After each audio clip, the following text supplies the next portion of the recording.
ఈ ముసలాయనకి తన జీవితం మీద విరక్తి కలిగి ఉంటుంది. అప్పుడే ఇతను బయటే వెళ్తున్న ఒక యమదూతని చూసి ఎంతో ఆనందించి ఆ యమదూతతో మాట్లాడడానికి వెళ్తాడు. అతను ఆ యమదూతతో నా ప్రాణాలు తీసుకోండి అని చెప్తాడు. కానీ యమదూత ఇక్కడి నుంచి వెళ్ళు అని చెప్పి ఆ ముసలాయన్ని అరుస్తాడు. దాంతో ఈ ముసలతను కావాలనే చనిపోయినట్లు నటిస్తాడు.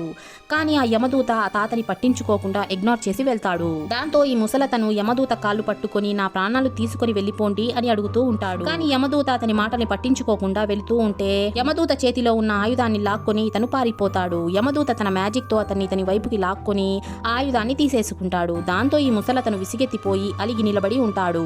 అప్పుడే ముసలతను ఎదురుగా ఉన్న ఒక అమ్మాయిని చూస్తాడు. ఆ అమ్మాయి ఇతనికి హాయ్ చెప్పడంతో ఇతను ఎంతగానో ఆనందించి తను చనిపోవాలన్న ఆలోచన కూడా లేకుండా హ్యాపీగా అమ్మాయి వైపుకు వెళ్తాడు. అప్పుడే ఉన్నట్టుండి ఈ ముసలతను గుండెల్లో నొప్పి వచ్చి అక్కడే కుప్ప కూలిపోతాడు. అప్పుడే తన శరీరం నుంచి ఆత్మ బయటికి వచ్చేస్తుంది. దాంతో ఇతను చనిపోయాడని అతనికి అర్థమైపోతుంది. ఇదంతా చూసిన యమదూత ఈ ముసలతను అనుకున్నట్లే చేసేశాడు అని చెప్పి తన తలపైన చేయి పెట్టుకుంటాడు. ఇలాంటి వీడియోస్ కోసం లైక్ చేసి ఛానల్ ని సబ్స్క్రైబ్ చేసుకోండి.